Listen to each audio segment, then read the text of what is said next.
ഈ രീതിയിൽ പഠിക്കുകയാണെങ്കിൽ നിങ്ങൾക്ക് ഉറപ്പായിട്ട് എക്സാം വളരെ കോൺഫിഡന്റ് ആയിട്ട് എക്സാം പ്രിപ്പയർ ചെയ്യാനും പറഞ്ഞതുപോലെ തന്നെ നിങ്ങൾ നിങ്ങളുടെ മൊബൈലിലെ ഒരു സ്ക്രീൻഷോട്ട് എടുത്ത് വെക്കുകയാണെങ്കിൽ നിങ്ങൾക്ക് ഇത് കണ്ട് നിങ്ങൾ അറിയാതെ തന്നെ ഇത് പഠിച്ചുകൊള്ളും കേട്ടോ. സോ ഈ പ്രിപ്പയർ ചെയ്യുന്നത് പോലെ തന്നെ ഇമ്പോർട്ടന്റ് ആണ് നമ്മൾ എത്രത്തോളം കോൺഫിഡന്റ് ആയി നമ്മൾ എക്സാം. സാധാരണ ടെൻഷൻ കൂടുതലായിരിക്കും. സോ ആ ഘട്ടത്തിലൊക്കെ നമുക്ക് ഈ മെമ്മറി ഒരുപാട് ഹെൽപ്ഫുൾ ആയിരിക്കും. സോ അങ്ങനെ നമ്മൾ പഠിച്ചു കഴിഞ്ഞാൽ നമുക്ക് ഇത് മറക്കാതെ നമുക്ക് വളരെ ഇഫക്റ്റീവ് ആയിട്ട് നമുക്ക് ഓർത്തെടുക്കാനായിട്ട് കഴിയും കേട്ടോ. എജ്യൂസ് അക്കാഡമിയുടെ പുതിയൊരു വീഡിയോയിലേക്ക് ഏവർക്കും സ്വാഗതം. പതിവ് പോലെ ഒരു എക്സാം പ്രിപ്പറേഷൻ ടിപ്പുമായിട്ടാണ് ഞാൻ ഇന്ന് നിങ്ങളുടെ മുന്നിലേക്ക് വന്നിരിക്കുന്നത്. അതായത് നമ്മുടെ എക്സാമിന് നമുക്ക് എങ്ങനെ പ്രിപ്പയർ ചെയ്യാം, എക്സാമിന് എങ്ങനെ വളരെ കോൺഫിഡന്റ് ആയി നമുക്ക് തയ്യാറെടുക്കാം, എങ്ങനെ കോൺഫിഡന്റ് ആയിട്ട് നമുക്ക് എക്സാം ഫേസ് ചെയ്യാം എന്നുള്ള ടോപ്പിക്കിനെ കുറിച്ച് കുറച്ച് ടിപ്സ് ആണ് ഞാൻ നിങ്ങൾക്ക് തരാനായിട്ട് ഉദ്ദേശിക്കുന്നത്. അത് കഴിഞ്ഞതിന് ശേഷം നമ്മൾ സാധാരണ ചെയ്യാറുള്ള പോലെ ഒരു ചെറിയൊരു ടോപ്പിക് ഡിസ്കസ് ചെയ്ത്, അതായത് നമ്മുടെ വരുന്ന JPG എക്സാമിനും അതുപോലെ തന്നെ സ്റ്റാഫ് നഴ്സ് എക്സാമിനും വളരെ പ്രയോജനപ്രദമായ ഒരു ടോപ്പിക്ക് ഡിസ്കസ് ചെയ്ത് നമ്മൾ ഈ ടിപ്പ് അവിടെ എങ്ങനെ നമുക്ക് അപ്ലൈ ചെയ്യാം എന്നുള്ളത് കൂടെ ഞാൻ പറഞ്ഞ് ഈ വീഡിയോ അവസാനിപ്പിക്കും കേട്ടോ. അപ്പൊ എല്ലാവരും വളരെ ശ്രദ്ധയോടെ വീഡിയോ അല്ലെങ്കിൽ ക്ലാസ് അറ്റൻഡ് ചെയ്യുക. വളരെ ഇമ്പോർട്ടന്റ് ആണ്. നിങ്ങൾക്ക് എക്സാമിന് വേണ്ടി തയ്യാറെടുക്കുന്ന എല്ലാവർക്കും ഇത് വളരെയധികം പ്രയോജനപ്പെടും. ഉറപ്പായിട്ടും ഇത് വളരെയധികം പ്രയോജനപ്പെടും. ഈ രീതിയിൽ പഠിക്കുകയാണെങ്കിൽ നിങ്ങൾക്ക് ഉറപ്പായിട്ട് എക്സാം വളരെ കോൺഫിഡന്റ് ആയിട്ട് എക്സാം പ്രിപ്പയർ ചെയ്യുവാനും കോൺഫിഡന്റ് ആയിട്ട് എക്സാം അറ്റൻഡ് ചെയ്യുവാനും നിങ്ങൾക്ക് കഴിയും കേട്ടോ. അപ്പോ നമുക്ക് സമയം കളയാതെ വീഡിയോയിലേക്ക് പോകാം. ഇൻ കേസ് ആരെങ്കിലും ഇപ്പം തിടുക്കത്തിലാണ്, ഇപ്പം വീഡിയോ ഫുൾ ആയിട്ട് കാണാൻ കഴിയുന്നില്ല എങ്കിൽ വാച്ച് ഫോർ ലേറ്റർ ഇട്ട് വെക്കുക. പിന്നീട് നിങ്ങൾക്ക് ഈ വീഡിയോ ഫുൾ ആയിട്ട് കാണുക കേട്ടോ. അപ്പൊ നമുക്ക് ജസ്റ്റ് നമ്മുടെ ഇമ്പോർട്ടന്റ് ആയിട്ടുള്ള അല്ലെങ്കിൽ നമുക്ക് സക്സസ്ഫുൾ ടിപ്സിലേക്ക് നമുക്ക് പോകാം. So 7 tips to improve your confidence. അതായത് എക്സാം പ്രിപ്പറേഷന് വേണ്ടുന്ന ഏറ്റവും ഇമ്പോർട്ടന്റ് ആയിട്ടുള്ള ഒരു കാര്യമാണ് കോൺഫിഡൻസ് ലെവൽ. അതായത് നമ്മൾ പ്രിപ്പയർ ചെയ്യുന്നത് പോലെ തന്നെ ഇമ്പോർട്ടന്റ് ആണ് നമ്മൾ എത്രത്തോളം കോൺഫിഡന്റ് ആയി നമ്മൾ എക്സാമിന് അറ്റൻഡ് ചെയ്യുന്നു എന്നുള്ളത്. അതുപോലെ തന്നെ എത്രത്തോളം കോൺഫിഡന്റ് ആയി നമ്മൾ എക്സാമിന് പ്രിപ്പയർ ചെയ്യുന്നു എന്നുള്ളത് വളരെയധികം പ്രധാനപ്പെട്ട ഒരു കാര്യമാണ്. സോ അതിനെ കുറിച്ചാണ് നമ്മൾ ഇന്ന് ഡിസ്കസ് ചെയ്യാനായിട്ട് പോകുന്നത്. ഒരു കാര്യം കൂടെ ഓർമ്മിച്ചോട്ടെ, നമ്മുടെ JPG എക്സാമിന്റെ കൗണ്ട് ഡൗൺ നമ്മൾ സ്റ്റാർട്ട് ചെയ്തു. ഇനി വെറും 79 ദിവസം അല്ലെ, 79 ഡേയ്സ് ആണ് ഇനി നമ്മുടെ പക്കലുള്ളത് JPG എക്സാമിന്. അപ്പൊ ഇതുവരെ ആരെങ്കിലും എക്സാമിനായിട്ട് പ്രിപ്പയർ ചെയ്ത് തുടങ്ങിയിട്ടില്ല എങ്കിൽ ഉടനെ തന്നെ നമുക്ക് ഇനി പ്രിപ്പയർ ചെയ്താലും മതി. അത് ഞാൻ ആക്ച്വലി ഇവിടെ പറഞ്ഞു തരാം. ഇന്ന് മുതൽ നമ്മുടെ പ്രിപ്പറേഷൻ സ്റ്റാർട്ട് ചെയ്താലും മതി. യാതൊരു ബുദ്ധിമുട്ടും വേണ്ട, യാതൊരു ആകുലതയ്ക്കും ഒരു സ്ഥാനവുമില്ല. ഇന്ന് മുതൽ പ്രിപ്പയർ ചെയ്ത് തുടങ്ങിക്കഴിഞ്ഞാൽ ഉറപ്പായിട്ടും നിങ്ങൾക്ക് വളരെ നല്ല രീതിയിൽ എക്സാമിന്റെ പ്രിപ്പറേഷൻ അവസാനിപ്പിക്കാനും കൂടാതെ നല്ല രീതിയിൽ എക്സാം അറ്റൻഡ് ചെയ്ത് ഉന്നത റാങ്ക് നേടാനും അതുപോലെ തന്നെ ജോലിയിൽ എത്രയും പെട്ടെന്ന് പ്രവേശിക്കുവാനും കഴിയും കേട്ടോ. ഇത് വളരെ ഇമ്പോർട്ടന്റ് ആണ്. നിങ്ങൾക്ക് ഇന്ന് തന്നെ പ്രിപ്പറേഷൻ സ്റ്റാർട്ട് ചെയ്യാം. അപ്പൊ നിങ്ങൾക്ക് ഇൻ കേസ് സ്റ്റഡിയിൽ എന്തെങ്കിലും ഗൈഡൻസ് വേണം എന്നുണ്ടെങ്കിൽ നിങ്ങൾക്ക് എജ്യൂസ് അക്കാഡമിയായിട്ട് കോൺടാക്ട് ചെയ്ത് നിങ്ങളുടെ അഡ്മിഷൻ ഉറപ്പിക്കാം. ഞങ്ങളോടൊപ്പം നിങ്ങൾക്ക് പഠിക്കാം. അപ്പം ഇതില് ഒന്നാമത്തെ കാര്യം പറയുന്നത് പ്രിപ്പയർ തറോലി. അതായത് നമ്മൾ ഏതൊരു എക്സാമിന് വേണ്ടി പോവുകയാണെങ്കിലും നമ്മൾ ആ എക്സാം അറിയണം, സിലബസ് അറിയണം. ഞാൻ പറഞ്ഞിരുന്നു, അതിനുവേണ്ടി വളരെ നല്ല രീതിയിൽ ആഴത്തിൽ നമ്മൾ പ്രിപ്പയർ ചെയ്യണം. അതിന് ആക്ച്വലി ഞാൻ ഇവിടെ ഇന്ന് നമ്മൾ ഡിസ്കസ് ചെയ്യുന്ന ഒരു ഇമ്പോർട്ടന്റ് ആയിട്ടുള്ള ടിപ്പാണ് ഇഫക്റ്റ് ഓഫ് ഫോട്ടോഗ്രാഫിക് മെമ്മറി എന്ന് പറയുന്നത്. എന്താണ് ഫോട്ടോഗ്രാഫിക് മെമ്മറി? അതായത് നമ്മൾ വായിച്ചു പഠിക്കുന്നു, കണ്ടു പഠിക്കുന്നു, അതോടൊപ്പം നമ്മളത് ഡയഗ്രാമാറ്റിക്കലി കൂടെ നമ്മളത് കണ്ടു പഠിക്കുക, അല്ലെങ്കിൽ ഡയഗ്രാമാറ്റിക്കലി നമ്മൾ അസ്യൂം ചെയ്ത് പഠിക്കുകയാണെങ്കിൽ നമുക്ക് കുറച്ചുകൂടെ നല്ല രീതിയിൽ നമ്മുടെ മെമ്മറി റീറ്റെയിൻ ചെയ്യാനായിട്ട് കഴിയും. പ്രത്യേകിച്ച് നമ്മുടെ എക്സാം ഒക്കെ വരുമ്പോൾ കുറച്ച് ട്വിസ്റ്റിംഗ് ആയിട്ടുള്ള ക്വസ്റ്റ്യൻസ് ഉണ്ടാവും, കുറച്ച് കൺഫ്യൂസിംഗ് ആയിട്ടുള്ള ക്വസ്റ്റ്യൻസ് ഉണ്ടാവും. സോ അവിടെ ആക്ച്വലി നമ്മുടെ കൺസെപ്റ്റ് ക്ലിയർ ആണ്. നമുക്ക് ഈ ഒരു ഫോട്ടോഗ്രാഫിക് മെമ്മറി കൂടെ ഉണ്ടെങ്കിൽ, അതായത് നമ്മൾ വായിച്ചു പഠിക്കുന്നു, നമ്മൾ കേട്ട് പഠിക്കുന്നു, അതോടൊപ്പം നമ്മൾ പിക്ടോറിക്കലി കൂടെ അല്ലെങ്കിൽ കുറച്ച് ഇൻട്രസ്റ്റിംഗ് ആയിട്ടുള്ള ഫിഗേഴ്സിലൂടെ നമ്മൾ പഠിക്കുകയാണെങ്കിൽ നമുക്ക് ഈ മെമ്മറി കുറച്ചുകൂടെ റീറ്റെയിൻ ചെയ്യാനായിട്ട് കഴിയും. കൂടാതെ നമുക്ക് മറന്നു പോകാനുള്ള സാധ്യത കുറയ്ക്കും. പ്രത്യേകിച്ച് ടെൻഷൻ വരുന്ന ഘട്ടത്തിൽ, അതായത് നമുക്ക് എക്സാം ഹാളിൽ സാധാരണ ടെൻഷൻ കൂടുതലായിരിക്കും. സോ ആ ഘട്ടത്തിലൊക്കെ നമുക്ക് ഈ മെമ്മറി ഒരുപാട് ഹെൽപ്ഫുൾ ആയിരിക്കും. സോ ഫോട്ടോഗ്രാഫിക് മെമ്മറി നമുക്ക് എപ്പോഴൊക്കെ നമുക്ക് അപ്ലൈ ചെയ്യാൻ പറ്റുമോ അപ്പോഴൊക്കെ അപ്ലൈ ചെയ്ത് പഠിക്കുക. ഇതെങ്ങനെ അപ്ലൈ ചെയ്യുക? ഞാൻ പലപ്പോഴും പറഞ്ഞിട്ടുള്ളതാണ്, നമ്മുടെ റെഗുലർ സ്റ്റുഡൻസിനോട് പറയുന്നതാണ്. എന്താണ്? നിങ്ങൾ നോട്ട് എഴുതി പഠിക്കുക. നോട്ട് ഇപ്പം നമ്മുടെ ക്ലാസ് ഫുള്ള് നോട്ട്സ് എഴുതാൻ പറ്റിയില്ലെങ്കിൽ ഇമ്പോർട്ടൻറ്റ് പോയിന്റ്സ് എങ്കിലും എഴുതി പഠിക്കുക. ഈ പോയിന്റ്സ് എന്ത് ചെയ്യണം? നമ്മൾ കളേർഡ് ആയിട്ടുള്ള പെൻസ് കൊണ്ട് അല്ലെങ്കിൽ കളർ ആയിട്ടുള്ള ഹൈലൈറ്റേഴ്സ് കൊണ്ട് ഇത് ഹൈലൈറ്റ് ചെയ്ത് പോവുക. ഇമ്പോർട്ടന്റ് ആയിട്ടുള്ള പോയിന്റ് നമ്മൾ ഡിഫറെന്റ് കളേഴ്സ് ഉള്ള ഹൈലൈറ്റേഴ്സ് വെച്ചിട്ട് ഹൈലൈറ്റ് ചെയ്ത് പോവുക. അപ്പൊ നമുക്ക് പല തരത്തിലുള്ള കളേഴ്സ് നമ്മുടെ നോട്ട്ബുക്കിൽ എത്തുമ്പോൾ നമുക്ക് എന്താണ് അത് വായിക്കാനായിട്ടുള്ള ഇൻട്രസ്റ്റ് കൂടും. നമ്മൾ പെട്ടെന്ന് ഉറഞ്ഞു പോകത്തില്ല. അല്ലെങ്കിൽ ഒരേ കളർ നമുക്കൊരു ബ്ലൂ കളറോ അല്ലെങ്കിൽ ഒരു ബ്ലാക്ക് കളറോ മാത്രം വെച്ച് നമ്മൾ എഴുതുകയാണെങ്കിൽ ആക്ച്വലി അതത്ര കാച്ചി ആയിരിക്കത്തില്ല, അതത്ര ഇൻട്രസ്റ്റിംഗ് ആയിരിക്കത്തില്ല. നമ്മൾ പെട്ടെന്ന് വായിക്കുമ്പോൾ ഉറങ്ങിപ്പോകും, അല്ലെങ്കിൽ നമുക്ക് അതിലേക്ക് ഒത്തിരി നേരം അറ്റൻഷൻ സ്പാൻ നമുക്ക് കിട്ടത്തില്ല. സോ അതാണ് പറയുക, ഡിഫറെന്റ് ടൈപ്പുള്ള കളേഴ്സ് യൂസ് ചെയ്യുക. കൂടാതെ എവിടെയൊക്കെ നമുക്ക് ഡയഗ്രാംസ് യൂസ് ചെയ്യാൻ പറ്റും, എവിടെയൊക്കെ നമുക്ക് പിക്ചേഴ്സ് യൂസ് ചെയ്യാൻ പറ്റും, അവിടെയൊക്കെ നമ്മൾ പിക്ചേഴ്സ് ഡയഗ്രാംസ് യൂസ് ചെയ്ത് അതിന്റെ ഹെൽപ്പോട് കൂടി പഠിക്കുക. അതല്ല നമുക്ക് എവിടെയെങ്കിലും ഫ്ലോ ചാർട്ട്സ് യൂസ് ചെയ്യാൻ പറ്റുമെങ്കിൽ അതിന്റെ ഹെൽപ്പോട് കൂടി പഠിക്കുക. ആക്ച്വലി ഇങ്ങനെ പഠിച്ചു കഴിഞ്ഞാൽ നമ്മുടെ മെമ്മറി കുറച്ചുകൂടെ കൂടുതൽ റീറ്റെയിൻ ചെയ്യും, നമുക്ക് പെട്ടെന്ന് കാര്യങ്ങൾ ഓർത്തെടുത്ത് പഠിക്കാനായിട്ട് കഴിയും കേട്ടോ. ഇതാണ് ഒന്നാമത്തെ കാര്യം, പ്രിപ്പയർ തറോലി. അതിൽ ഫോട്ടോഗ്രാഫിക് മെമ്മറി വളരെ ഇമ്പോർട്ടന്റ് ആണ്. രണ്ടാമത്തെ കാര്യം, പ്രാക്ടീസ് മോക്ക് ടെസ്റ്റ്. അതായത് ഏതൊരു ടോപ്പിക് നമ്മൾ പഠിച്ചിട്ടുണ്ടെങ്കിലും ആ ടോപ്പിക്കിൽ നിന്ന് നമ്മൾ മോക്ക് ടെസ്റ്റ് ചെയ്തിരിക്കണം, വളരെ ഇമ്പോർട്ടന്റ് ആണ്. ഇത് എങ്ങനെ ചെയ്യണം? ഇതൊരു ടൈമർ വെച്ച് തന്നെ ചെയ്യണം. ഞാൻ പറഞ്ഞിട്ടുണ്ടല്ലോ, അതായത് നമ്മുടെ എക്സാം എന്ന് പറയുന്നത് 100 മാർക്കിന് 100 ക്വസ്റ്റ്യൻസ് ഉണ്ടാവും. നമുക്ക് കിട്ടുന്ന ടൈം എത്രയാണ്? 90 മിനിറ്റ്സ് ആണല്ലേ. സോ ഈ 90 മിനിറ്റിന് ഉള്ളിൽ തന്നെ എല്ലാ ക്വസ്റ്റ്യൻസും നമുക്ക് അറ്റൻഡ് ചെയ്യാൻ കഴിഞ്ഞിരിക്കണം, അല്ലെങ്കിൽ അറ്റൻഡ് ചെയ്യാൻ നമ്മൾ ശ്രമിച്ചിരിക്കണം. സോ അതുകൊണ്ട് തന്നെ ഒരു ടൈമർ വെച്ചതിന് ശേഷം, മൊബൈലിൽ നമുക്ക് ടൈമർ വെക്കാം. മൊബൈലിൽ ടൈമർ വെക്കുമ്പോൾ എന്ത് ചെയ്യുക? നമ്മളത് ഫ്ലൈറ്റ് മോഡിലേക്ക് ഇടുക, എന്നിട്ട് നമ്മൾ ടൈമർ വെച്ച് നമ്മൾ ക്വസ്റ്റ്യൻസ് വർക്ക്ഔട്ട് ചെയ്യുക. മൂന്നാമത്തെ കാര്യം, റിവൈസ് റെഗുലർലി. ഏതൊക്കെ ടോപ്പിക്സ് നമ്മൾ പഠിക്കുന്നോ തലേ ദിവസം പഠിച്ച ടോപ്പിക്സ് വരെ നമ്മൾ റിവൈസ് ചെയ്തതിന് ശേഷം മാത്രം പുതിയ ടോപ്പിക്സിലേക്ക് പ്രവേശിക്കുക. ഈ റിവിഷൻ എന്ന് പറയുക എന്താണ്? നമ്മൾ ജസ്റ്റ് പഠിച്ച കാര്യങ്ങൾ അതേപടി വായിച്ചു നോക്കുക അല്ല. ഞാൻ പറഞ്ഞല്ലോ, ഇമ്പോർട്ടന്റ് പോയിന്റ്സ് നമ്മൾ നോട്ട് ചെയ്തിട്ടുണ്ടാവും, അത് ക്വിക്കായിട്ട് റിവൈസ് ചെയ്തു പോവുകയാണ് ഈ റിവിഷനിൽ വരിക. ആക്ച്വലി 3 കാര്യങ്ങൾ നമ്മൾ എന്താണ്, നമ്മുടെ എഡ്യൂസ് അക്കാഡമിയുടെ സ്റ്റഡി പ്ലാന്റെ ഭാഗമായിട്ട് നമ്മൾ ഇംപ്ലിമെന്റ് ചെയ്തുകൊണ്ടിരിക്കുന്ന കാര്യമാണ്. നമ്മുടെ സ്റ്റുഡൻസിന് അറിയാം അല്ലേ? അതായത് വളരെ ഡീറ്റെയിൽഡ് ആയിട്ടുള്ള തിയറി സെഷൻസ് നമ്മൾ സിലബസ് കവർ ചെയ്തെടുക്കുന്നുണ്ട്. രണ്ടാമത്തേത്, പ്രാക്ടീസ് ഡെയിലി നമ്മൾ മോക്ക് ടെസ്റ്റ്, അതായത് ഓരോ ദിവസത്തെയും ക്ലാസ്സുകൾ കഴിയുന്നതോടൊപ്പം തന്നെ അതിന്റെ മോക്ക് ടെസ്റ്റ് ഞങ്ങൾ സ്റ്റുഡൻസിന് കൊടുക്കുന്നു. കൂടാതെ റിവിഷൻ നമ്മൾ ഓൾറെഡി ലൈവായിട്ട് തന്നെ റിവിഷനും പ്ലസ് ക്വസ്റ്റ്യൻ ഡിസ്കഷൻ നമ്മൾ സ്റ്റാർട്ട് ചെയ്ത് കഴിഞ്ഞല്ലേ. സോ ഇത് നിങ്ങളെ എക്സാമിന് വളരെയധികം ഹെൽപ്ഫുൾ ആയിരിക്കും, എക്സാമിന് വളരെയധികം ഇത് ഹെൽപ്പ് ചെയ്യും. നാലാമത്തെ കാര്യം പറയുന്നത്, അവോയ്ഡ് ലാസ്റ്റ് മിനിറ്റ് ക്രാമിങ്. അതായത് ഇപ്പം 4-5 പുസ്തകമുണ്ട്, അതിൽ ഞാനിപ്പം 3 പുസ്തകം മാത്രമേ പഠിച്ചുള്ളൂ, ബാക്കി 2 പുസ്തകം കൂടെ ഞാൻ അവസാനത്തെ 2 ദിവസം കൊണ്ട് വായിച്ചു തീർക്കാം എന്ന് വെച്ചുള്ള ഒരു ധാരണ അത് പാടില്ല. ആ ധാരണ മാറ്റണം. കാരണം എന്താണ്, നമ്മൾ ലാസ്റ്റ് മിനിറ്റ് അല്ലെങ്കിൽ ഇങ്ങനെ മഗ്ഗപ്പ് ചെയ്യുമ്പോഴത്തേക്ക് അത് നമുക്കൊന്നും മനസ്സിലേക്ക് കയറത്തുമില്ല, നമുക്ക് ഇത് ഓർത്തെടുക്കാൻ പറ്റില്ല. പക്ഷേ നമ്മൾ അപ്പൊ ഏത് ടൈമാണ് വേസ്റ്റ് ചെയ്യുന്നത്? നമ്മുടെ റിവിഷന് വേണ്ടിയുള്ള പ്രഷ്യസ് ആയിട്ടുള്ള ടൈമാണ് നമ്മൾ ഈ ലാസ്റ്റ് മിനിറ്റിലുള്ള മഗ്ഗപ്പിലൂടെ നമ്മൾ വേസ്റ്റ് ചെയ്യുന്നത്. സോ അത് ഒരിക്കലും ചെയ്യാതിരിക്കുക. അഞ്ചാമതായിട്ട് പറയുന്നത്, ഹെൽത്തി ലൈഫ് സ്റ്റൈൽ. അതായത് നമുക്ക് മിനിമം ഒരു 6 മുതൽ 7 മണിക്കൂർ വരെയുള്ള ഉറക്കം എല്ലാവർക്കും ആവശ്യമാണ്. കൂടാതെ ബാലൻസ്ഡ് ആയിട്ടുള്ള ഒരു ഫുഡ് കഴിക്കുക, എക്സസൈസ്, സ്ട്രെച്ചിങ് ഒക്കെ എന്തെങ്കിലും, അല്ലെങ്കിൽ കുറച്ച് വാക്കിങ്, എന്തെങ്കിലുമൊക്കെ ചെയ്യാൻ പറ്റുന്നതൊക്കെ മാക്സിമം എക്സസൈസ് ചെയ്യുക. അല്ലാതെ എപ്പോഴും പഠിച്ചുകൊണ്ട് തന്നെ ഇരിക്കാതെ കുറച്ചുകൂടെ ഫിസിക്കൽ ആക്ടിവിറ്റി ഒക്കെ ചെയ്യുക. നമ്മൾ കുറച്ചുകൂടെ ഫ്രഷ് അപ്പ് ആവും, കുറച്ചുകൂടെ നമുക്ക് കോൺസെൻട്രേഷനും അറ്റൻഷനും ഒക്കെ കൂടി കിട്ടും. കൂടാതെ ആറാമതായിട്ട് പറയുന്നത്, അവോയ്ഡ് കമ്പാരിസൺ. അതായത് നമ്മുടെ കൊളീഗ്സ് ഉണ്ടാവും, നമ്മളോടൊപ്പം തന്നെ ഈ എക്സാമിന് വേണ്ടി പ്രിപ്പയർ ചെയ്യുന്നവരുണ്ടാവും. സോ അവരുമായിട്ടുള്ള കമ്പാരിസൺ, അവർ ഒത്തിരി പഠിച്ചു കഴിഞ്ഞു, എനിക്ക് അത്രയും പഠിക്കാൻ കഴിയില്ല, അവർക്ക് ഒത്തിരി സമയം കിട്ടുന്നുണ്ട്, എനിക്ക് സമയം കിട്ടുന്നില്ല, അവർക്ക് വീട്ടിൽ വേറെ പ്രാരാബ്ദമൊന്നുമില്ല, അവർക്ക് ഒത്തിരി പഠിക്കാം, എനിക്ക് അങ്ങനെയല്ല, എനിക്ക് ഒത്തിരി പ്രാരാബ്ദങ്ങളുണ്ട്. അങ്ങനെയുള്ള കമ്പാരിസൺ നിങ്ങൾ അവോയ്ഡ് ചെയ്യുക. നെഗറ്റീവ് ആയിട്ടുള്ള തോട്ട്സ് എല്ലാം മാറ്റിവെക്കുക. നിങ്ങളുടെ സ്ട്രെങ്ത് കണ്ടുപിടിക്കുക, ആ സ്ട്രെങ്ത്തിൽ ഫോക്കസ് ചെയ്ത് പഠിക്കുക കേട്ടോ. ഏഴാമത് പറയുന്നത്, സ്റ്റേ പോസിറ്റീവ്. എപ്പോഴും നമുക്ക് ഒരു ശുഭാപ്തി വിശ്വാസം ഉണ്ടാവണം, നമുക്ക് ഒരു പോസിറ്റീവ് ആയിട്ടുള്ള അഫർമേഷൻസ് നമ്മൾ പറയണം. അതായത് എനിക്ക് ജോലി കിട്ടും, എനിക്ക് നന്നായിട്ട് പഠിക്കാൻ കഴിയും, എനിക്ക് എത്രയും പെട്ടെന്ന് ജോലി കിട്ടും, അങ്ങനെയുള്ള പോസിറ്റീവ് ആയിട്ടുള്ള സ്റ്റേറ്റ്മെന്റ്സ് പറയുക. സോ ആ രീതിയിൽ നമ്മൾ എക്സാമിന് വേണ്ടി പ്രിപ്പയർ ചെയ്യുകയാണെങ്കിൽ എന്താണ്, ഉറപ്പായിട്ട് നമുക്ക് എക്സാമിന് നല്ല മാർക്ക് നേടാൻ കഴിയും, ഉയർന്ന റാങ്ക് നേടി നമുക്ക് ജോലി ലഭിക്കാനായിട്ട് കഴിയും. സോ നമ്മൾ ഇന്ന് ഡിസ്കസ് ചെയ്യാൻ, ഇതോടൊപ്പം തന്നെ നമ്മൾ ഡിസ്കസ് ചെയ്യാനായിട്ട് ഉദ്ദേശിക്കുന്ന ഒരു ടോപ്പിക്, ഒരു ചെറിയ ടോപ്പിക്കാണ്, പക്ഷെ വളരെ ഇമ്പോർട്ടന്റ് ആയിട്ടുള്ള ഒരു ടോപ്പിക്കാണ്. കോൾഡ് ചെയിൻ അല്ലെ. നമ്മൾ വാക്സിനേഷൻ ഒക്കെ പല പ്രാവശ്യം കണ്ടു കഴിഞ്ഞതാണ്, അതുമായിട്ട് റിലേറ്റ് ചെയ്തിട്ട് വരുന്ന ഒരു ടോപ്പിക്കാണ് കോൾഡ് ചെയിൻ എന്ന് പറയുക. എന്താണ് cold chain? System of storage and transport of vaccines at low temperature from manufacturer to actual vaccination site to maintain the potency of vaccine. അപ്പോൾ ഇതെന്താണ്?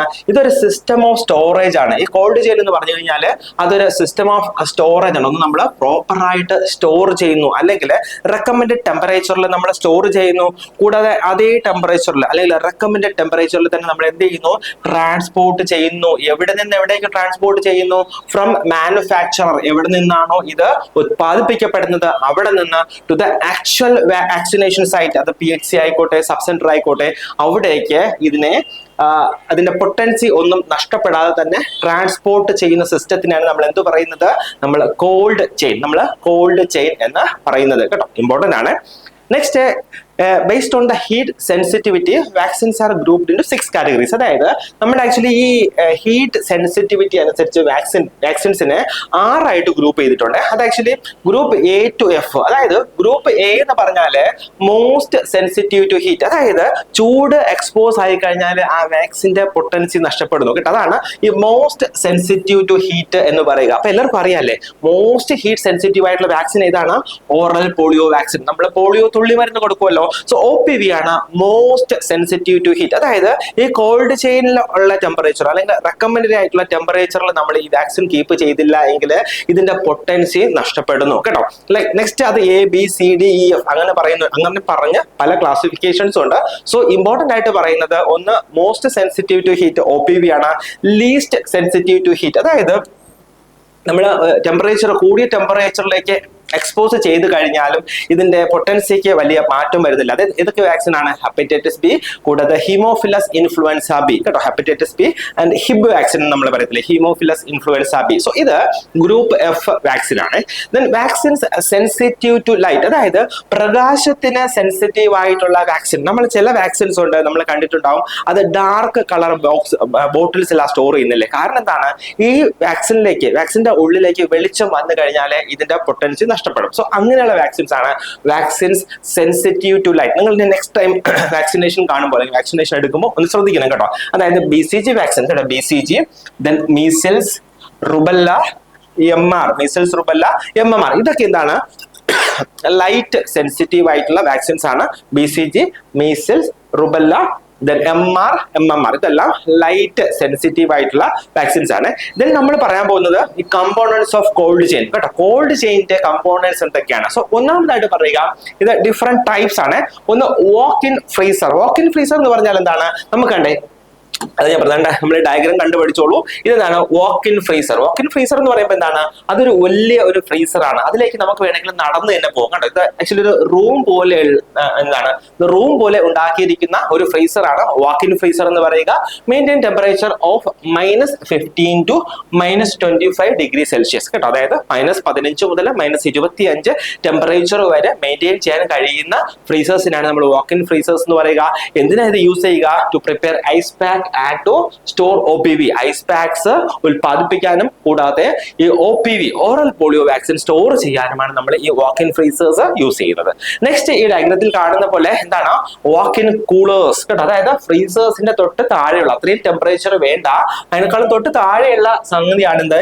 ഈ വാക്ക് ഇൻ കൂളേഴ്സ് എന്ന് പറയുന്നത്. സോ വാക്ക് ഇൻ കൂളേഴ്സിന്റെ ടെമ്പറേച്ചർ എത്രയാണ്? +2 to +8 കേട്ടോ. അതായത് positive +2 to 2 മുതൽ 8 degree Celsius വരെയാണ് വാക്ക് ഇൻ കൂളേഴ്സിന്റെ ടെമ്പറേച്ചർ. സാധാരണ ഇത് എവിടെ കാണപ്പെടുക?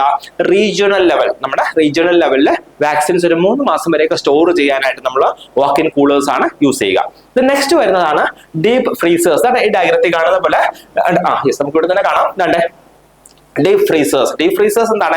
ഇത് to make ice pack and to store OPV oral polio vaccine store ചെയ്യാനും കൂടാതെ ഐസ് പാക്സ് ഉൽപ്പാദിപ്പിക്കാനുമാണ് നമ്മൾ ഡീപ് ഫ്രീസേഴ്സ് യൂസ് ചെയ്യുക.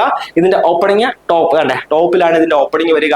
ടെമ്പറേച്ചർ എത്രയാണ് മെയിൻറ്റെയിൻ ചെയ്തേക്കുന്നത്? -15 to -25 ഡിഗ്രി സെൽഷ്യസ് ആണ് ഡീപ് ഫ്രീസറിന്റെ ടെമ്പറേച്ചർ മെയിൻറ്റെയിൻ ചെയ്യുക. നെക്സ്റ്റ് വരുന്ന വളരെ ഇമ്പോർട്ടന്റ് ആയിട്ടുള്ള കാര്യമാണ് എന്താ? Ice lined refrigerator. നമ്മുടെ കോൾഡ് ചെയിൻ സിസ്റ്റത്തിൽ പ്രത്യേകിച്ച് വാക്സിനേഷനിൽ വളരെയധികം ഇമ്പോർട്ടന്റ് ഒരു കാര്യമാണ് ഈ ഡയഗ്രത്തിൽ കാണുന്ന എന്താണ്? ILR നമ്മൾ പറയില്ലേ, ILR അല്ലെങ്കിൽ ഐസ് ലൈൻഡ് റെഫ്രിജറേറ്റർ. വളരെ ഇമ്പോർട്ടന്റ് ആണ്. സോ ഇത് നമുക്ക് പല തരത്തിലുണ്ട്, അതായത് പല സെറ്റിംഗിൽ യൂസ് ചെയ്യുന്നുണ്ട്. അതായത് ഡിസ്ട്രിക്ട് ലെവലിൽ നമ്മൾ യൂസ് ചെയ്യുകയാണെങ്കിൽ എന്റെ കപ്പാസിറ്റി 200 ലിറ്റേഴ്സ് ആണ്. പ്രൈമറി ഹെൽത്ത് സെന്റർ ലെവലിലാണ് നമ്മൾ യൂസ് ചെയ്യുന്നതെങ്കിൽ അതിന്റെ കപ്പാസിറ്റി 40 ലിറ്റേഴ്സ് ആണ്. ഇതിന്റെ ഓപ്പണിംഗ് എവിടെയാ? ടോപ്പ് ഓപ്പണിംഗ് ആണ്. ടെമ്പറേച്ചർ മെയിൻറ്റെയിൻ ചെയ്യുന്നത് +2 to +8 അല്ലെങ്കിൽ 2 മുതൽ 8 ഡിഗ്രി വരെ ടെമ്പറേച്ചർ ആണ് സാധാരണ ഐസ് ലൈൻഡ് റെഫ്രിജറേറ്ററിൽ മെയിൻറ്റെയിൻ ചെയ്യുക. നെക്സ്റ്റ് വരുന്ന കമ്പോണന്റ് എന്താണ്? Cold box. നമുക്ക് ഈ ഡയഗ്രത്തിൽ കാണാം അല്ലെ, ഇതുപോലെ വരുന്ന കോൾഡ് ബോക്സ് കേട്ടോ. കോൾഡ് ബോക്സ് എന്താണ്? ഇത് എന്തിനാ യൂസ് ചെയ്യുന്നത്? All peripheral centres for transportation. അതായത് വാക്സിൻസിന് നമ്മൾ പെരിഫറൽ സെന്റേഴ്സിലേക്ക് ട്രാൻസ്പോർട്ട് ചെയ്യാനാണ് ഈ കോൾഡ് ബോക്സ് യൂസ് ചെയ്യുന്നത്. The vials of DT, അതായത് ഡിഫ്തീരിയ, ടെറ്റനസ്, കൂടാതെ TT, ടെറ്റനസ് ടോക്സോയിഡ്, കൂടാതെ DPT, ഡിഫ്തീരിയ പെർട്ടൂസിസ് ടെറ്റനസ്, ഈ വാക്സിൻസ് എന്താണ് are not to be placed in direct contact. ഇത് കോൾഡ് ബോക്സ് ആണ്.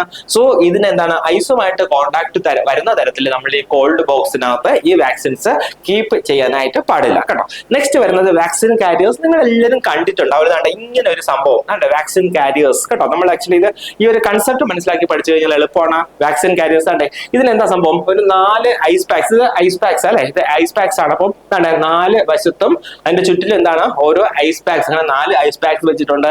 ഇടയ്ക്കാണ്ട് ഒരു സ്പേസ് ഉണ്ട്, ഒരു വേക്കന്റ് സ്പേസ് ഉണ്ട്. സോ അവിടെ നമുക്ക് നമ്മുടെ വാക്സിൻസ് കീപ്പ് ചെയ്യാനായിട്ട് കഴിയും. ഇതെന്താണ് വാക്സിൻ കാരിയർ. സോ ഇതിന് carry 16 to 20 vials for outreach sessions. പ്രത്യേകിച്ച് നമ്മൾ ഫീൽഡിലൊക്കെ ഔട്ട്റീച്ച് സെഷനായിട്ട് പോകുമ്പോഴാണ് നമ്മൾ ഈ വാക്സിൻ കാരിയേഴ്സ് യൂസ് ചെയ്യുന്നത്. 16 മുതൽ 20 വയൽസ് ഒക്കെ ആയിരിക്കും ഇതിൽ നമുക്ക് ക്യാരി ചെയ്യാനായിട്ട് കഴിയുക കേട്ടോ. 4 fully frozen ice packs are use for lining the surfaces. അതായത് ഈ വാക്സിൻ സ്റ്റോറേജിനെ കവർ ചെയ്തിട്ട് നമ്മൾ ഏകദേശം 4 ഫുള്ളി ഫ്രോസൺ, ഫുൾ ഫ്രീസ് ആയിട്ടുള്ള ഐസ് പാക്സ് നമ്മൾ യൂസ് ചെയ്യാനായിട്ട് കഴിയും. ഇതാണ് വാക്സിൻ കാരിയേഴ്സ്. നെക്സ്റ്റ് വരുന്നത് ഡേ കാരിയേഴ്സ്. ഇത് നമ്മൾ കണ്ടിട്ടുണ്ടാവില്ല, ഡേ കാരിയേഴ്സ്. ഓക്കെ, ഡേ കാരിയേഴ്സിൽ എന്താ വരുന്നത്? Carry 6 to 8 vials. ഇമ്പോർട്ടന്റ് ആണ്, ഇത് ഇമ്പോർട്ടന്റ് ആണ്. എന്താണ് ഡേ കാരിയറിൽ 6 to 8 വയൽസ് വാക്സിൻസ് ആണ് നമുക്ക് ക്യാരി ചെയ്യാൻ പറ്റുക. അതേസമയം വാക്സിൻ കാരിയർ ആണെങ്കിലോ 16 മുതൽ 20 വാക്സിൻസ് വരെ നമുക്ക് ക്യാരി ചെയ്യാനായിട്ട് കഴിയും കേട്ടോ. ഡേ കാരിയർ ആണെങ്കിൽ 6 to 8 വയൽസ് ക്യാരി ചെയ്യാം. 2 ഫുള്ളി ഫ്രോസൺ ഐസ് പാക്സ് ആയിരിക്കും ഈ ഡേ കാരിയറിൽ ഉണ്ടാകുക. ഇതിനകത്ത് നമ്മൾ വാക്സിൻസ് കീപ്പ് ചെയ്ത് നമുക്ക് കൊണ്ടുപോകാം കേട്ടോ. നെക്സ്റ്റ് ഇതിൽ നിന്ന് വളരെ ഇമ്പോർട്ടന്റ് ആയിട്ട് സാധാരണ എക്സാംസിന് ചോദിക്കുന്ന ക്വസ്റ്റ്യൻസ് ആണ്. ഒന്ന് ഡയൽ തെർമോമീറ്റേഴ്സ് കേട്ടോ. ഇതാണ് നമ്മുടെ ഡയൽ തെർമോമീറ്റേഴ്സ്. അതായത് നമുക്കൊരു ഡയൽ ഉണ്ടാവും, അതിന് ടെമ്പറേച്ചർ റീഡിംഗ് ഉണ്ടാവും. സോ ഇതിനാണ് നമ്മൾ എന്ത് പറയുക, ഡയൽ തെർമോമീറ്റേഴ്സ് എന്ന് പറയുക. സോ ഇത് എവിടെ വെക്കുക? Kept inside the ILR, ice lined റെഫ്രിജറേറ്ററിന്റെ ഉള്ളിലായിരിക്കും നമ്മൾ സാധാരണ ഈ ഡയൽ തെർമോമീറ്റേഴ്സ് വയ്ക്കുക. Check the temperature twice a day. നമ്മൾ ഇതിൽ എന്ത് ചെയ്യുക, അറ്റ്ലീസ്റ്റ് ഒരു ദിവസത്തിൽ 2 പ്രാവശ്യം നമ്മൾ ടെമ്പറേച്ചർ ചെക്ക് ചെയ്തിരിക്കുക. കാരണം എന്താണ്, ഈ ILR കൃത്യമായിട്ട് ഇഫക്റ്റീവ് ആയിട്ട് വർക്ക് ചെയ്യുന്നുണ്ടോ അല്ലെങ്കിൽ ഫംഗ്ഷൻ ചെയ്യുന്നുണ്ടോ എന്ന് നമുക്ക് മനസ്സിലാക്കാനാണ് നമ്മൾ ഇത് ചെയ്യുക. ദെൻ ഇതിന് വേറൊരു കൺസെപ്റ്റ് ഉണ്ട്, ഹോൾഡ് ഓവർ ടൈം കേട്ടോ. ചോദിക്കാവേ, ഈ ഡയൽ തെർമോമീറ്റർ ഓൾറെഡി ചോദിച്ചതാണ്, ചിലപ്പോൾ ഇനി ചോദിക്കണം എന്നില്ല, ചോദിക്കത്തില്ല എന്ന് പറഞ്ഞാൽ വേണമെങ്കിൽ ചോദിക്കാം. ഹോൾഡ് ഓവർ ടൈം വേണമെങ്കിൽ ചോദിക്കാം കേട്ടോ. എന്താ ഈ hold over time? Time taken by the ILR, ice lined refrigerator, to raise its cabinet temperature to maximum permissible level at the time of power cut. അതായത് സപ്പോസ് പവർ കട്ട് ഒക്കെ ഉണ്ടായെന്ന് വെച്ചോളൂ. അപ്പം ഈ ILRന്റെ പവർ സപ്ലൈ കട്ടാകുന്നു. അപ്പൊ എന്ത് ചെയ്യാം, ഇവിടെയുള്ള ഈ ILRനുള്ളില് ടെമ്പറേച്ചർ കൂടാനായിട്ടുള്ള സാധ്യത ഉണ്ടല്ലേ. സോ ഈ സാധ്യത അല്ലെങ്കിൽ എത്ര സമയം കഴിഞ്ഞിട്ടായിരിക്കാം ഈ ടെമ്പറേച്ചർ കൂടുക, അതിനാണ് നമ്മൾ ഹോൾഡ് ഓവർ പീരീഡ്. അതായത് ഈ പറഞ്ഞിരിക്കുന്ന ടെമ്പറേച്ചർ ഇപ്പൊ 2 to 8 ഡിഗ്രി സെൽഷ്യസ് ആണെങ്കിൽ ഈ ടെമ്പറേച്ചറിൽ തന്നെ മിനിമം ടെമ്പറേച്ചർ 2 മാക്സിമം 8 ആണ്. അപ്പൊ ഈ ടെമ്പറേച്ചർ റേഞ്ചിൽ തന്നെ എത്ര സമയം ഈ ILRന് ഹോൾഡ് ചെയ്യാൻ പറ്റും കേട്ടോ. ഈവൻ പവർ കട്ട് സമയത്ത് ഈ ടെമ്പറേച്ചറിലെ ഈ ILRന് എത്ര സമയം ഹോൾഡ് ചെയ്യാൻ പറ്റും, അതിനാണ് നമ്മൾ ഹോൾഡ് ഓവർ ടൈം എന്ന് പറയുക. യൂഷ്വലി അത് 6 to 8 hours, 6 മുതൽ 8 മണിക്കൂറാണ് സാധാരണ ഹോൾഡ് ഓവർ ടൈം ആയിട്ട് വരിക കേട്ടോ. Next, storage of vaccine in refrigerator. ഇത് ഇമ്പോർട്ടന്റ് ആണ്. ഞാൻ നേരത്തെ പറഞ്ഞ പോലെ നമ്മൾ എന്താണ് ഫോട്ടോഗ്രാഫിക് മെമ്മറിയൊക്കെ നമുക്ക് ഇംപ്ലിമെന്റ് ചെയ്യാൻ പറ്റിയ ഒരു സംഗതിയാണ്. നമ്മൾ ആക്ച്വലി വീട്ടിൽ ഫ്രിഡ്ജ് കാണുമ്പോൾ നമ്മൾ ഓർക്കുക ഇതിൽ എവിടെയൊക്കെ ഏത് വാക്സിൻസ് വയ്ക്കുമെന്ന് കേട്ടോ. അപ്പം ഫ്രീസറിൽ ഏതൊക്കെ നമുക്ക് ഫ്രിഡ്ജിൽ ഏറ്റവും മുകളിൽ ഫ്രീസർ ഉണ്ടല്ലേ, ഫ്രീസറിൽ നമ്മൾ ഐസ് പാക്ക് വയ്ക്കും, വാക്സിൻസ് വെക്കാറില്ല. ഇപ്പൊ ആക്ച്വലി നമ്മളെ വീട്ടിലെ കാര്യമല്ല പറയുന്നത്, പ്രത്യേകിച്ച് ക്ലിനിക്സ് അല്ലെങ്കിൽ ചെറിയ ചെറിയ സെന്റേഴ്സ് ഉണ്ട്. സോ അവിടെയൊക്കെ നമുക്ക് ILR കിട്ടണം അല്ലെ, ILR ഉണ്ടാകണം എന്നില്ല. സോ അങ്ങനെയുള്ള എന്താണ് സിനാരിയോസിൽ നമുക്ക് ഈ ഒരു റെഫ്രിജറേറ്ററിൽ തന്നെ നമുക്ക് വാക്സിൻസ് കുറച്ച് നാളത്തേക്ക് സ്റ്റോർ ചെയ്യാം കേട്ടോ. അങ്ങനെ വരുവാണെങ്കിൽ ടോപ്പ് ഷെൽഫ് അതായത് റെഫ്രിജറേറ്ററിന്റെ ഏറ്റവും മുകളിലത്തെ ഷെൽഫിൽ നമുക്ക് ഏതൊക്കെ വാക്സിൻസ് കീപ്പ് ചെയ്യാം? OPV, oral polio vaccine, then measles, BCG, rota vaccine കേട്ടോ, റോട്ട വൈറസിന്റെ വാക്സിൻ. ഇത്രയും നമുക്ക് ടോപ്പ് ഷെൽഫിൽ കീപ്പ് ചെയ്യാം. നെക്സ്റ്റ് മിഡിൽ ഷെൽഫിലോ DPT, then pentavalent vaccine, TT, IPV, then hepatitis B, Japanese encephalitis vaccine. ഇത്രയും വാക്സിൻസ് നമുക്ക് മിഡിൽ ഷെൽഫിൽ നമുക്ക് കീപ്പ് ചെയ്യാം. Diluents are kept next to vaccine with which they are supplied. അതായത് ഓരോ വാക്സിന്റെയും കൂടെ തന്നെ നമുക്ക് ഡൈലുവൻസും കീപ്പ് ചെയ്യാം കേട്ടോ. സോ ഇതാണ് storage of vaccines in refrigerator. നോക്കിക്കേ, ഈ ഡയഗ്രാം നമുക്ക് ഇങ്ങനെ ഈ ഒരു ഡയഗ്രാം നമ്മുടെ മനസ്സിലുണ്ട് എങ്കിൽ നമുക്ക് ഇനി ഈ സംഗതികൾ മറന്നു പോകുന്നില്ല. അപ്പോൾ നമുക്കിത് എങ്ങനെ പഠിക്കാൻ പറ്റും?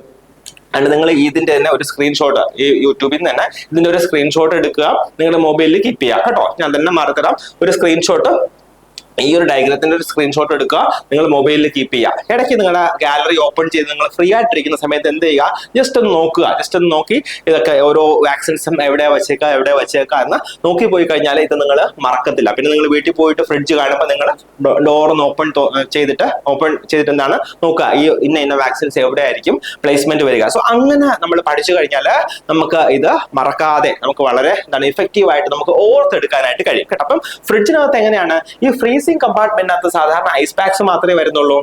ടോപ്പ് കമ്പാർട്ട്മെന്റില് ഫ്രീസറിന്റെ തൊട്ട് താഴെ എന്താ വരിക, BCG OPV മീസിൽസ് കേട്ടോ. BCG OPV മീസിൽസ് വരും. ദെൻ മിഡിൽ കമ്പാർട്ട്മെന്റിലേക്ക് നമുക്ക് നോക്കുകയാണെങ്കിലോ DPT, DPT, then DT, TT, പിന്നെ typhoid, hepatitis B, hepatitis A, varicella vaccines ഒക്കെ മിഡിൽ കമ്പാർട്ട്മെന്റിൽ വരും. ലോവറിൽ എന്താ വരിക, ലോവറിലും പ്രത്യേകിച്ചാണ് ലോവർ കമ്പാർട്ട്മെന്റിലും കൂടാതെ അതിന്റെ ഡോറിലും റെഫ്രിജറേറ്ററിന്റെ ഡോറിലും എന്താ വരിക, ice packs filled with water. അതായത് ഐസ് പാക്സ് നമ്മൾ നിറച്ചു വെച്ചേക്കണം. കാരണം എന്താണ്, ഇൻ കേസ് കുറച്ച് സമയം കറണ്ട് ഇല്ല കേട്ടോ, കുറച്ച് സമയം പവർ കട്ട് ആണ് എന്നുണ്ടെങ്കിൽ എന്ത് സംഭവിക്കും, ഇതിനകത്തുള്ള ടെമ്പറേച്ചർ കൂടാതിരിക്കാനാണ് നമ്മൾ ഈ ലോവർ കമ്പാർട്ട്മെന്റിലും കൂടാതെ ഈ റെഫ്രിജറേറ്ററിന്റെ ഡോർസിലും ഒക്കെ എന്താണ് ഐസ് പാക്സ് വാട്ടർ ഫില്ല് ചെയ്ത് വെക്കുക കേട്ടോ. അപ്പം ഈ രീതിയിലാണ് നമുക്ക് റെഫ്രിജറേറ്ററിൽ ഈ വാക്സിൻസ് സ്റ്റോർ ചെയ്യുക. സാധാരണ ചിലപ്പോൾ ചോദിക്കുന്ന ഒരു ക്വസ്റ്റ്യൻ ആണ്. അപ്പൊ ഞാൻ പറഞ്ഞ പോലെ ഇത് എങ്ങനെ പഠിക്കുക, ഇതിന്റെ ഒരു സ്ക്രീൻഷോട്ട് എടുത്ത് വെച്ച് നമ്മൾ ഇടയ്ക്ക്, അല്ലാതെ കാണാപ്പാഠം പഠിക്കേണ്ട കാര്യമില്ല. നമ്മൾ ഫ്രീ ആയിട്ടിരിക്കുന്ന സമയത്ത്, നമ്മൾ യാത്രയിലായിരിക്കുന്ന സമയത്തൊക്കെ നമുക്ക് ജസ്റ്റ് ഈ ഒരു ഡയഗ്രാം നമുക്ക് കണ്ട് ഓർത്തെടുക്കുകയാണെങ്കിൽ നമുക്കത് വളരെയധികം ഹെൽപ്ഫുൾ ആയിരിക്കും കേട്ടോ. Next, vaccines in ILR, ice lined റെഫ്രിജറേറ്ററിൽ നമ്മൾ ഓരോ വാക്സിൻസിന്റെ പൊസിഷൻ ഏതാണ് ഇതും ചോദിക്കാവേ. ലോവർ സോൺ ആയിരിക്കുമല്ലോ ഏറ്റവും കൂളസ്റ്റ് സോൺ. കാരണം എന്താണ്, ILR ഓപ്പൺ ചെയ്യുന്നത് നമ്മൾ മുകളിൽ നിന്നാണ് അല്ലെ, ILR മുകളിൽ നിന്ന് ഓപ്പൺ ചെയ്യുന്നത്. അപ്പൊ അതിന്റെ ലോവർ സോൺ ആയിരിക്കും തണുപ്പ് കൂടുതൽ. അവിടെ ഏതൊക്കെ വാക്സിൻസ് വെക്കാം, oral polio vaccine, measles, BCG, JE, rota, ഇത്രയും വാക്സിൻസ് നമുക്ക് ലോവർ സോണിൽ വെക്കാം. അപ്പർ സോണിലാണെങ്കിലോ DPT, TT, pentavalent, hepatitis B, IPV കൂടാതെ ഡയലുവൻസ് ഒക്കെ നമുക്ക് അപ്പർ സോണിൽ വെക്കാം. ഇത് നമുക്ക് എങ്ങനെ ഓർത്തിരിക്കാം, ഈ ഒരു ഡയഗ്രാം ഞാൻ പറഞ്ഞതുപോലെ തന്നെ നിങ്ങൾ നിങ്ങളുടെ മൊബൈലിലെ ഒരു സ്ക്രീൻഷോട്ട് എടുത്ത് വെക്കുകയാണെങ്കിൽ നിങ്ങൾക്ക് ഇത് കണ്ട് നിങ്ങൾ അറിയാതെ തന്നെ ഇത് പഠിച്ചോളൂ കേട്ടോ. സോ ഈ രീതിയിൽ നമുക്ക് ഇത് പഠിക്കാം. കണ്ടേ, ഇതിന്റെ ലോവർ കമ്പാർട്ട്മെന്റിലായിരിക്കും തണുപ്പ് കൂടുതൽ. കാരണം എന്താണ്, ഇതിന്റെ ഓപ്പണിംഗ് വരിക അപ്പർ കമ്പാർട്ട്മെന്റിലാണ്. സോ ലോവർ കമ്പാർട്ട്മെന്റിൽ OPV വരുന്നുണ്ട്, അതിന്റെ തൊട്ട് മുകളിൽ മീസിൽസ്, പിന്നെ BCG, പിന്നെ റോട്ട കണ്ടോ. ഇത്രയാണ് ഇതിന്റെ ലോവർ കമ്പാർട്ട്മെന്റ് നമുക്ക് പറയാൻ പറ്റുക. അതിന്റെ തൊട്ട് മുകളില് അപ്പർ കമ്പാർട്ട്മെന്റില് TT, TD, then DPT, penta, hepatitis B, പിന്നെ ഡയലുവൻസ്, ഇത്രയും അപ്പർ കമ്പാർട്ട്മെന്റിലും വരുന്നു. സോ ഈ രീതിയിൽ നമുക്ക് പഠിക്കുകയാണെങ്കിൽ നമുക്ക് എന്താണ് ഇത് നന്നായിട്ട് ഓർത്തിരിക്കാൻ പറ്റും. നമ്മൾ പെട്ടെന്ന് മറന്നു പോകുന്നില്ല, നമുക്ക് ഇൻട്രസ്റ്റിംഗ് ആയിട്ട് നമുക്ക് പഠിക്കാനായിട്ട് കഴിയും കേട്ടോ. അപ്പം നമ്മൾ ഇന്ന് എന്തായിരുന്നു ഡിസ്കസ് ചെയ്തിരുന്നത്, കോൾഡ് ചെയിൻ, അതിന്റെ different components of cold chain, temperature നമ്മൾ ഡിസ്കസ് ചെയ്തു, കൂടാതെ ILR, പിന്നെ storage of vaccines in ILR and refrigerator. So ഇത് ആക്ച്വലി നിങ്ങൾക്ക് വളരെയധികം ഹെൽപ്ഫുൾ ആയിരുന്നു എന്ന് ഞാൻ വിശ്വസിക്കുന്നു. ഞാൻ നേരത്തെ പറഞ്ഞ പോലെ ഇത് നന്നായിട്ട് നോട്ട്സ് പ്രിപ്പയർ ചെയ്ത് പഠിക്കുക, ഇടയ്ക്കിടയ്ക്ക് റിവൈസ് ചെയ്യുക, ഈ ഏരിയയിൽ നിന്നുള്ള ക്വസ്റ്റ്യൻസ് പ്രാക്ടീസ് ചെയ്യുക കേട്ടോ. നന്നായിട്ട് പഠിക്കുക, നന്നായിട്ട് പഠിച്ച് എല്ലാവർക്കും എന്താണ് എത്രയും പെട്ടെന്ന് ജോലി ലഭിക്കട്ടെ എന്ന് ആശംസിക്കുന്നു. Bye bye.